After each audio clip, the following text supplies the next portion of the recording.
আমি বাংলার বাঙালি জাতিকে বলছি, তোমরা রাজনীতিতে সেরা না হয়ে সৎ, ইমানদার, দয়াবান এবং বুদ্ধিমান হও।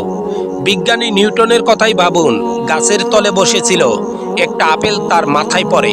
না খেয়ে হাতে নিয়ে ভাবতে থাকে, ওপর থেকে কেন মাটিতে পড়লো, কেন উপরের দিকে গেল না। এখানে যদি বাংলার বাঙালি থাকতো, হাতের কাছে যা থাকতো তাই দিয়ে মুছে খেয়ে নিত। আজ হাসিনা সরকার নেই, এই ভেবে কিছু রাজনীতিখোর দেশকে জ্বালিয়ে পুড়িয়ে নিজের আত্মপ্রকাশ করছে। এর মানে তারা এই দেশকে তাদের মনে করছে।